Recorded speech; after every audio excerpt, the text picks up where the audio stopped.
You, John Fitzgerald Kennedy, do solemnly swear. I, John Fitzgerald Kennedy, do solemnly swear. That you will faithfully execute the office of President of the United States. That I will faithfully execute the office of President of the United States. And will, to the best of your ability. And will, to the best of my ability. Preserve, protect, and defend the Constitution of the United States. Preserve, protect, and defend the Constitution of the United States. So help you God. So help me God.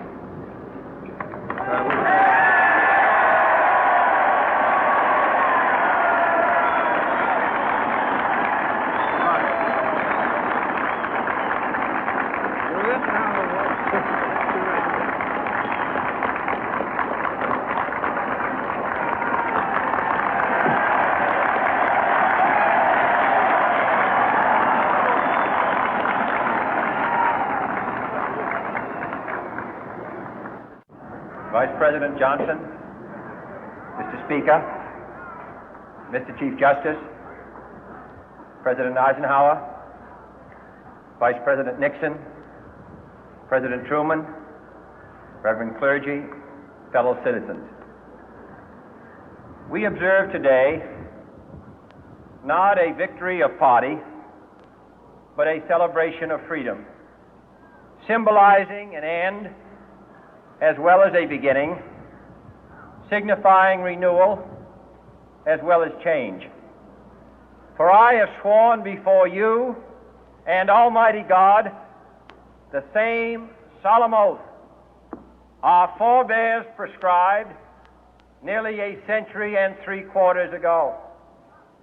The world is very different now, for man holds in his mortal hands the power to abolish all forms of human poverty and all forms of human life. And yet the same revolutionary beliefs for which our forebears fought are still at issue around the globe. The belief that the rights of man come not from the generosity of the state, but from the hand of God. We dare not forget today that we are the heirs of that first revolution. Let the word go forth from this time and place to friend and foe alike that the torch has been passed to a new generation of Americans born in this century, tempered by war, disciplined by a hard and bitter peace, proud of our ancient heritage, and unwilling to witness or permit the slow undoing of those human rights to which this nation has always been committed and to which we are committed today at home and around the world.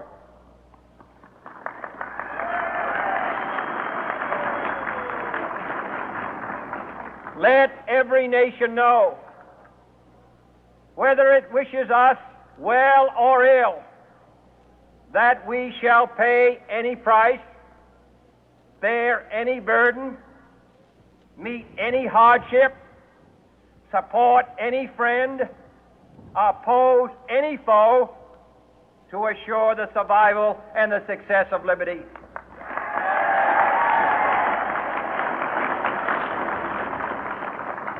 This much we pledge and more.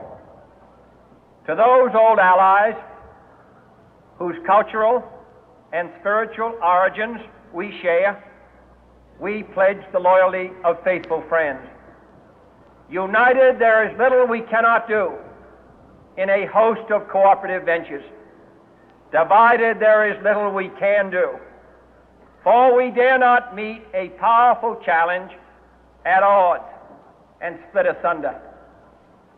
To those new states whom we welcome to the ranks of the free, we pledge our word that one form of colonial control shall not have passed away, merely to be replaced by a far more iron tyranny.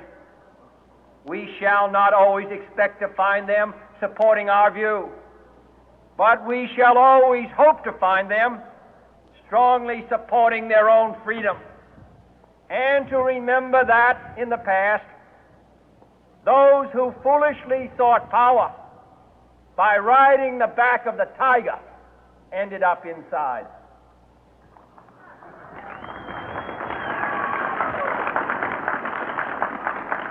To those people in the huts and villages of half the globe struggling to break the bonds of mass misery, we pledge our best efforts to help them help themselves for whatever period is required, not because the communists may be doing it, not because we seek their votes, but because it is right. If a free society cannot help the many who are poor, it cannot save the few who are rich.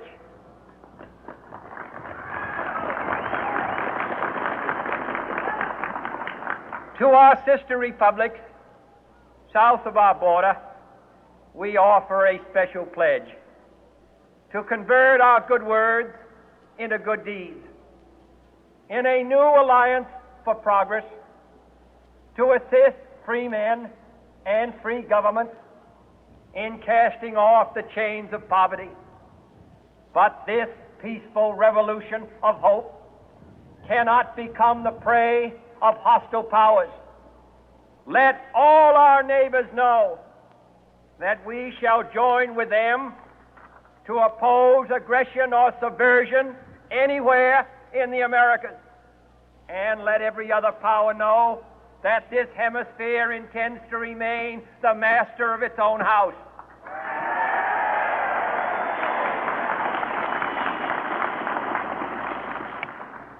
To that World Assembly of Sovereign States, the United Nations, our last best hope, in an age where the instruments of war have far outpaced the instruments of peace, we renew our pledge of support to prevent it from becoming merely a forum for invective, to strengthen its shield of the new and the weak, and to enlarge the area in which its writ may run. Finally, to those nations who would make themselves our adversary, we offer not a pledge, but a request that both sides begin anew the quest for peace. Before the dark powers of destruction, unleashed by science, engulf all humanity in planned or accidental self-destruction, we dare not tempt them with weakness, for only when our arms are sufficient beyond doubt can we be certain beyond doubt that they will never be employed. But neither can two great and powerful groups of nations take comfort from our present course, both sides overburdened by the cost of modern weapons, both rightly alarmed by the steady spread of the deadly atom, yet both racing to alter that uncertain balance of terror that stays the hand of mankind's final war. So let us begin anew, remembering on both sides that civility is not a sign of weakness, and sincerity is always subject to proof. Let us never negotiate out of fear, but let us never fear to negotiate.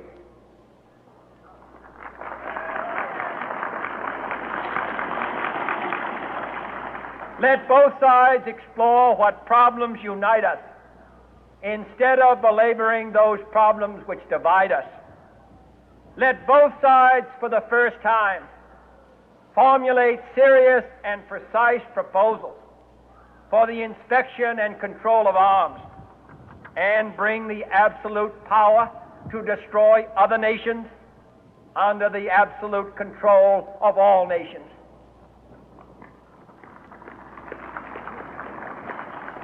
Let both sides seek to invoke the wonders of science instead of its terrors. Together, let us explore the stars, conquer the deserts, eradicate disease, tap the ocean depth, and encourage the arts and commerce. Let both sides unite to heed in all corners of the earth the command of Isaiah to undo the heavy burden and let the oppressed go free. And if a beachhead of cooperation may push back the jungle of suspicion, let both sides join in creating a new endeavor, not a new balance of power, but a new world of law, where the strong are just and the weak secure and the peace preserved. All this will not be finished in the first 100 days, nor will it be finished in the first 1,000 days, nor in the life of this administration, nor even perhaps in our lifetime on this planet. But let us begin.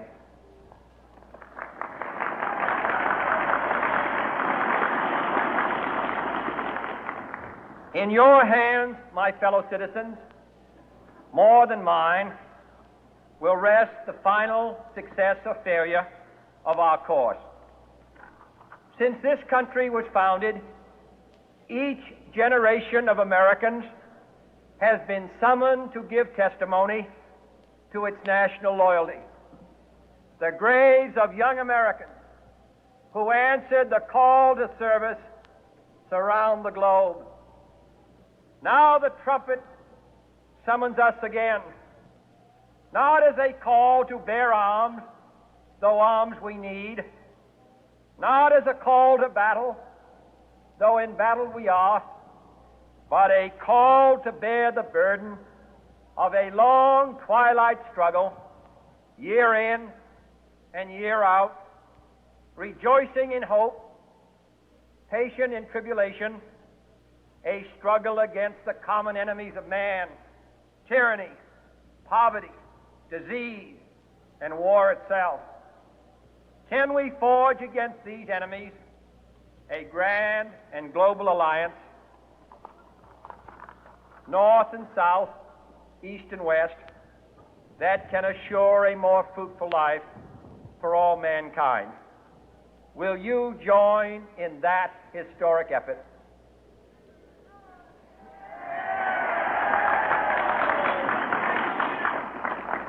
In the long history of the world, only a few generations have been granted the role of defending freedom in its hour of maximum danger.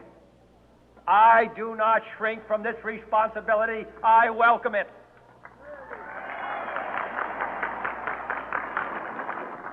I do not believe that any of us would exchange places with any other people or any other generation. The energy, the faith, the devotion which we bring to this endeavor will light our country and all who serve it. And the glow from that fire can truly light the world. And so, my fellow Americans, ask not what your country can do for you. Ask what you can do for your country.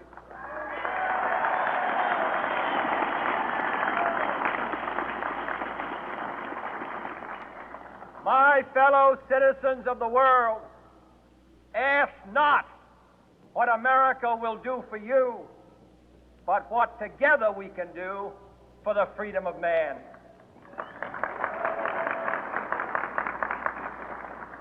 Finally, whether you are citizens of America or citizens of the world, ask of us here the same high standards of strength and sacrifice which we ask of you. With a good conscience, our only sure reward, with history the final judge of our deeds, let us go forth to lead the land we love, asking His blessing and His help, but knowing that here on earth God's work must truly be our own.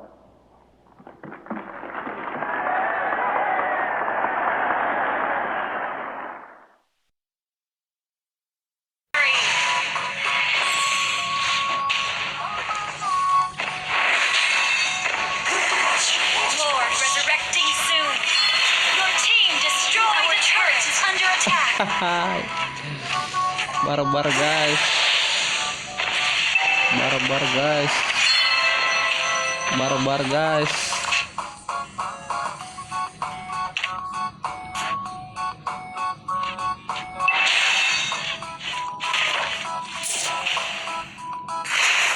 An ally has been slain.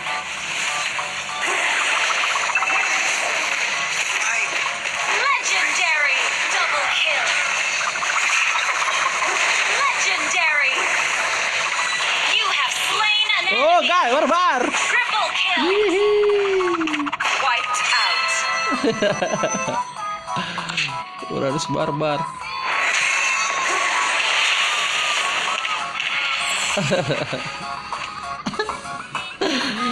Sip.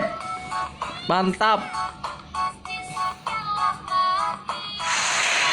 Uranus barbar guys.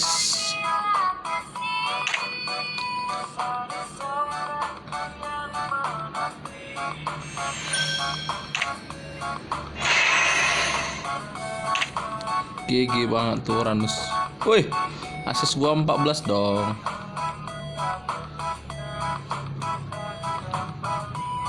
Barbar.